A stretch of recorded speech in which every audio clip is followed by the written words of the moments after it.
Hello दोस्तों, स्वागत है आपका श्री गुरु एकेडमी में। मैं मनु वर्मा आपका शुक्रिया हार्दिक अभिनंदन करता हूं।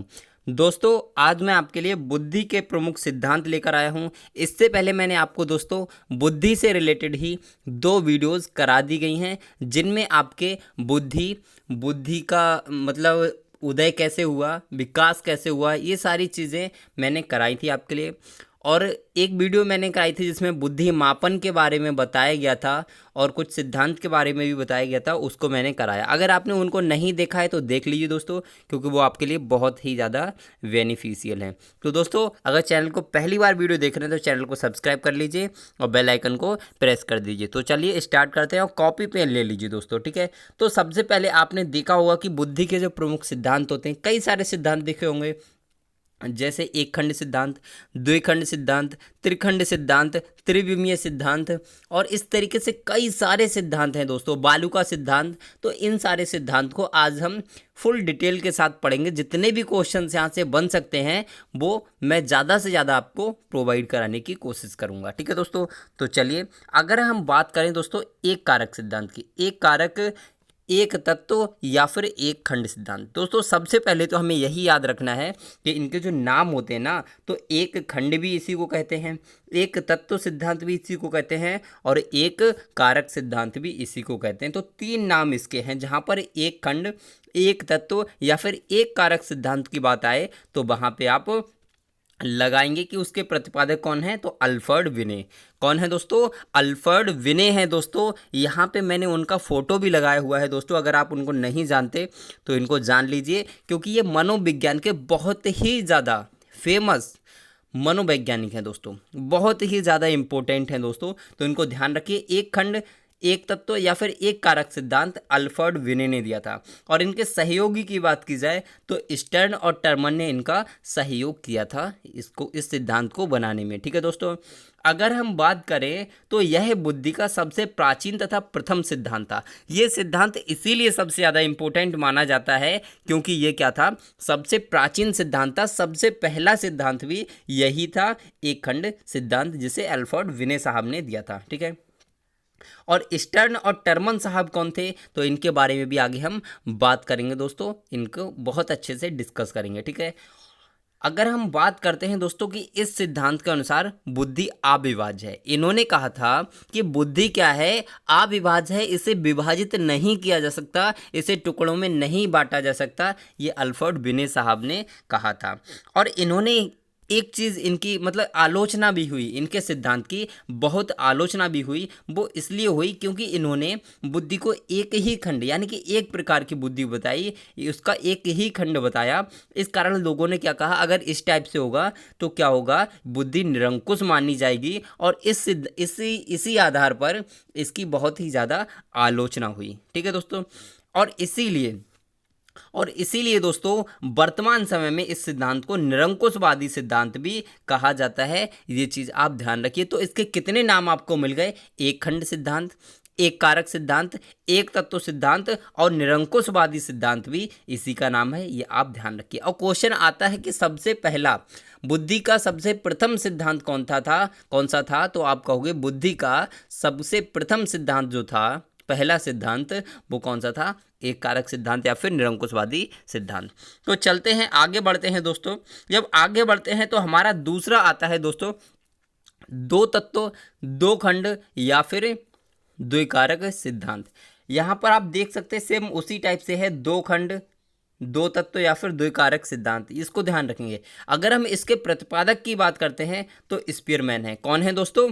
स्पीयरमैन है। इन्होंने कहा कि बुद्धि के अन्य सिद्धांतों की नींव भी इसी सिद्धांत के ऊपर ही मानी जाती है। कैसे दोस्तों?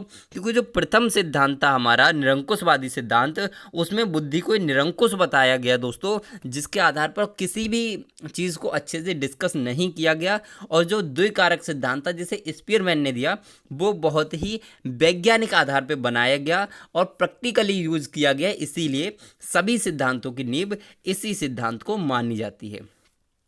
और इन्होंने बुद्धि के दो कारक बताए। इन्होंने अपना जो सिद्धांत दिया उसमें अपनी बुद्धि के 2 कारक बताए। पहला बताया दोस्तों सामान्य कारक और दूसरा बताया आपका विशिष्ट कारक। सामान्य और विशिष्ट कारक बताया, ये आप ध्यान रखिए। तो दोस्तों क्वेश्चन यहीं से बनता है कि जी और एस फैक्टर किसने दिया, जी एस फैक्टर किसने दिया दोस्तों। तो जी मीन्स जनरल, जी मीन्स जनरल और एस फॉर स्पेशल या फिर स्पेसिफिक, ठीक है। तो यानी कि जी एस फैक्टर किसने दिया, तो आपके स्पीयरमैन ने दिया। ये क्वेश्चन कई बार आ चुका है और आता ही रहता है, तो इसको आप ध्यान रखिए।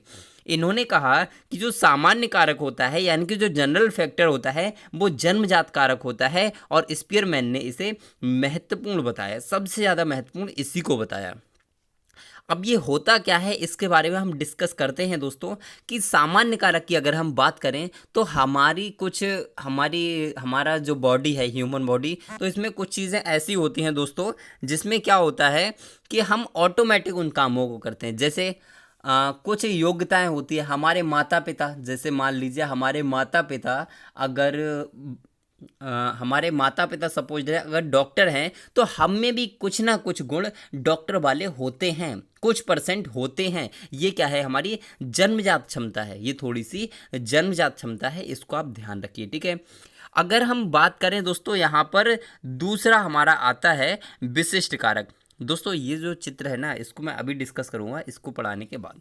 अगर हम विशिष्ट कारक की बात करते हैं तो इसे मनुष्य अपनी क्रियाओं के द्वारा अर्जित करता है, यानी कि जो स्पेशल फैक्टर होता है इसे मनुष्य अपनी क्रियाओं के द्वारा अर्जित करता है। जैसे आपने देखा होगा कि कोई व्यक्ति, यानी कि व्यक्ति तो सभी होते हैं, खाना सभी खाते हैं, काम हर कोई करता है, लेकिन हर व्यक्ति का काम थोड़ा सा अलग होता है। कोई डॉक्टर होता है, कोई वकील होता है और कोई साइकोलॉजिस्ट होता है। तो ये क्या है, हर किसी के अपने अलग अलग कार्य हैं। यही क्या है, विशिष्ट कार्य, और इन्हें मानव क्या करता है, अपनी क्रियाओं के अनुसार अर्जित करता है। कहने का तात्पर्य यह है, मनुष्य मेहनत करता है कि मुझे डॉक्टर बनना है, तभी तो वो मेहनत करके डॉक्टर बन पाता है। तो ये उसका विशिष्ट कारक है, वो उसकी विशिष्ट क्षमता है जिसके द्वारा वो इस कार्य को कर पाता है दोस्तों, ठीक है, समझ आया।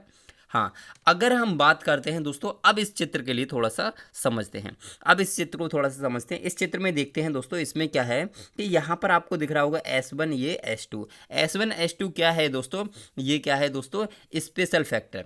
ये आपका स्पेशल फैक्टर है। कहने का तात्पर्य ये है, स्पेशल फैक्टर थोड़ा सा अलग होता है और जनरल फैक्टर सभी में पाया जाता है। जनरल फैक्टर सभी में पाया जाता है। भोजन सभी खाते हैं, नहाते सभी हैं, सारे काम सभी करते हैं, लेकिन कुछ स्पेसिफिक चीज़ें होती हैं, वो क्या होती हैं, वही आपकी स्पेशल फैक्टर कहलाती हैं। बस क्लियर होना चाहिए दोस्तों, क्लियर हुआ ना। अब चलिए दोस्तों चलते हैं त्रिखंड सिद्धांत। दोस्तों वैसे तो ये जो सिद्धांत है बहुत ही लेंथी सिद्धांत है, लेकिन मैंने इसमें ज़्यादा नहीं कराया है क्योंकि मैंने वही कराया है जो आपके एग्ज़ाम में आता है। तो ठीक है दोस्तों, आपके एग्ज़ाम के लिए इम्पोर्टेंट होना चाहिए और मैं सारी चीज़ें वही कराता हूँ, ठीक है।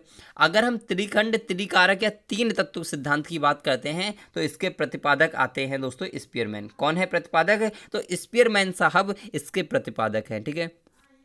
और इन्होंने बुद्धि के तीन कारक बताए, यानी कि प्रथम कारक जो था हमारा, प्रथम जो सिद्धांत था उसमें क्या था, एक तत्व सिद्धांत वो किसने दिया, अल्फ्रेड विने साहब ने। द्वितत्व सिद्धांत स्पीयरमैन ने दिया और त्रितत्व सिद्धांत भी स्पीयरमैन ने ही दिया। और इन्होंने इस बार तीन तत्व बता दिए, यानी कि तीन कारक बता दिए। ध्यान रखेंगे, तीन कारक इन्होंने बता दिए दोस्तों। पहला तो वही था सामान्य कारक जो ऊपर बताया था, दूसरा था विशिष्ट कारक जो ऊपर बताया था, ये दोनों वही वाले हैं, लेकिन एक इन्होंने और जोड़ दिया, सामूहिक कारक। इन्होंने कहा कि बच्चा जो होता है वो समूह में बहुत अच्छे तरीके से सीख सकता है, ये बात इन्होंने भी कही थी।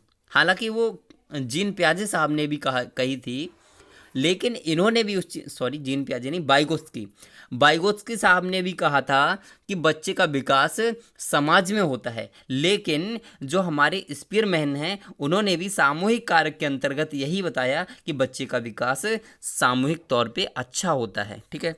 अब चलते हैं नेक्स्ट सिद्धांत पर। नेक्स्ट, ये बहुत ही इंपॉर्टेंट सिद्धांत है दोस्तों, मोस्ट इंपॉर्टेंट, और यहाँ से क्वेश्चन कई बार आ चुका है कि बहुकारक सिद्धांत किसने दिया, तो आप कहोगे थॉर्नडाइक ने दिया। बालू का सिद्धांत किसने दिया, तो आप कहोगे थॉर्नडाइक ने दिया। परमाणुवादी सिद्धांत किसने दिया, तो आप कहोगे थॉर्नडाइक ने दिया। अब दोस्तों हमारे जो थॉर्नडाइक साहब हैं इनके बारे में मैंने आपको वीडियो करा दी, अगर आपने नहीं देखी है तो आप उसको देख लीजिए। और एनसीएफ और आरटीई अगर आपने नहीं देखा है तो उसको जरूर देखिए, आपको प्लेलिस्ट में लिंक मिल जाएगी, ठीक है। तो यहाँ पर देखिए दोस्तों, ये बहुत ही इंपॉर्टेंट है। हम भूल जाते हैं बहुकारक सिद्धांत किसने दिया, थॉर्नडाइक ने। बालुका सिद्धांत किसने दिया, थॉर्नडाइक ने। परमाणुवादी सिद्धांत थॉर्नडाइक, इनको याद रखिए। इन्होंने बुद्धि के बहुत सारे कारक बताए। थॉर्नडाइक ने बुद्धि के बहुत सारे कारक बताए। इस सिद्धांत में थॉर्नडाइक ने बताया कि जिस प्रकार बहुत सारे अणु मिलकर परमाणु का निर्माण करते हैं, वैसे ही मानव की बुद्धि भी बहुत सारे कारकों से मिलकर बनती है। जैसे एक क्या होता है, ये परमाणु होता है, और परमाणु के अंदर ये छोटे छोटे छोटे छोटे बहुत सारे क्या होते हैं दोस्तों, अणु होते हैं, बहुत सारे अणु होते हैं, और जिससे मिलकर क्या होता है दोस्तों, आपके परमाणु का निर्माण होता है। ठीक उसी प्रकार थॉर्नडाइक जी ने बताया कि वैसे ही बुद्धि किसी एक कारक से नहीं बनती, ना ही दो कारक से बनती है, उसमें बहुत सारे कारकों का योग होता है, बहुत सारी चीज़ों से मिलकर हमारी बुद्धि बनती है। ये थॉर्नडाइक साहब ने बताई, इसको ध्यान रखिए, ठीक है। इसको परमाणुवादी भी सिद्धांत कहते हैं, क्योंकि इन्होंने परमाणु के आधार पर इसकी तुलना की थी, ठीक है दोस्तों। अब चलते हैं, ये भी बहुत ही इंपॉर्टेंट सिद्धांत है दोस्तों, समूह कारक सिद्धांत। कौन सा, समूह कारक सिद्धांत। इसके प्रतिपादक की बात करें तो लुईस थर्स्टन। यहाँ से कई बार क्वेश्चन पूछा गया है कि समूह कारक सिद्धांत किसने दिया, तो आप कहोगे लुईस थर्स्टन ने दिया, ठीक है दोस्तों। अगर हम बात करते हैं समूह कारक सिद्धांत की, तो इस सिद्धांत में इन्होंने बताया कि बुद्धि 7 प्राथमिक कारकों से मिलकर बनती है, और प्रत्येक कारक भिन्न व अद्वितीय होता है।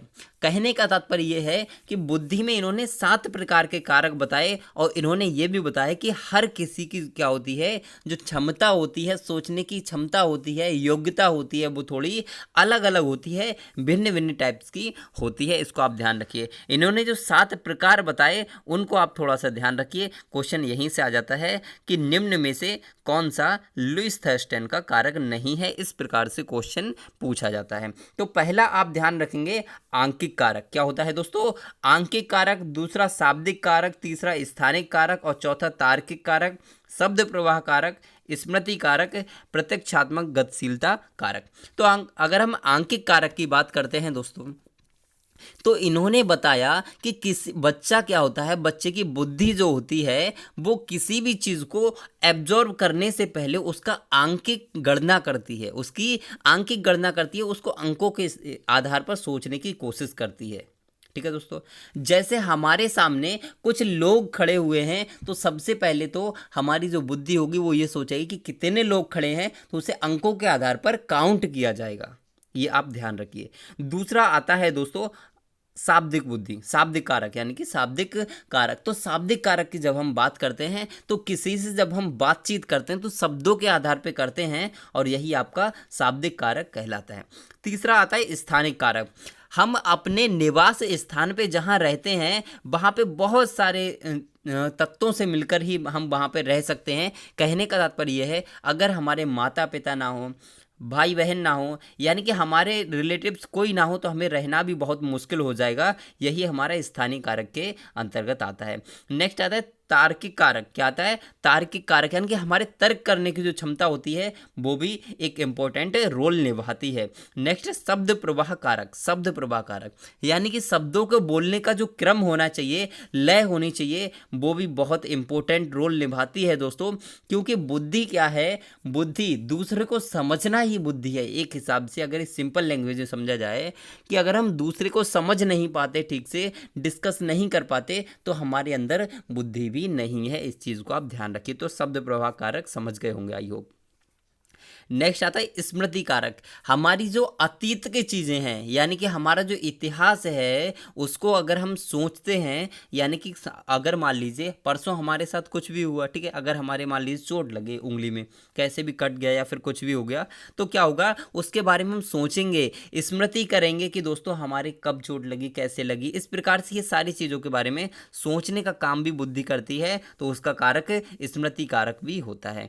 नेक्स्ट प्रत्यक्षात्मक गतिशीलता कारक। कहने का तात्पर्य ये है कि हमारे सामने कुछ चीज़ें ऐसी होती हैं जो प्रत्यक्ष होती हैं और वो गति करती हैं। जैसे आपने देखा होगा पंखा जब होता है तो आप देखते हैं कि ऊपर हमारे सामने ही है ना, तो क्या होता है, सामने है और उसके बाद भी वो गति कर रहा है और उसे हम अपनी बुद्धि के अनुसार ही देख पाते हैं। तो ये क्या होता है दोस्तों, प्रत्यक्षात्मक गतिशीलता कारक भी होता है। ठीक है दोस्तों, तो आई होप आपको बहुत अच्छे से समझ में आया होगा दोस्तों। ठीक है, तो दोस्तों अगर वीडियो अच्छी लगी हो तो लाइक शेयर और सब्सक्राइब तो बनता है ना, और अगर अच्छी लग गई हो तो चैनल को सब्सक्राइब कर लीजिए। दोस्तों मैं ये नहीं कहता आपसे कि आप सब्सक्राइब करिए ही, लेकिन अगर आपको अच्छी लगी हो तो सब्सक्राइब करिए और बेल आइकन को प्रेस कर दीजिए। और अगर बुरी लगी हो तो आप डिसलाइक भी कर दीजिए, मुझे कोई प्रॉब्लम नहीं है। लेकिन हाँ, अगर आपको नॉलेज मिलती है इससे तो आप सब्सक्राइब कर लीजिए। ठीक है, और एक बात और, अगर आपको बुक्स नोट्स पीडीएफ वगैरह कुछ भी चाहिए तो आपके डिस्क्रिप्शन में, वीडियो के डिस्क्रिप्शन में आपको टेलीग्राम चैनल की लिंक मिल जाएगी। वहाँ से आप फ्री बुक्स नोट्स और पीडीएफ वहाँ से डाउनलोड कर सकते हैं। सारी चीज़ें फ्री ऑफ कॉस्ट है, क्योंकि हम बात करते हैं सिर्फ और सिर्फ शिक्षक भर्ती की, फ्री ऑफ कॉस्ट। ठीक है दोस्तों, तो आज के लिए बस इतना ही रखेंगे। जय हिंद।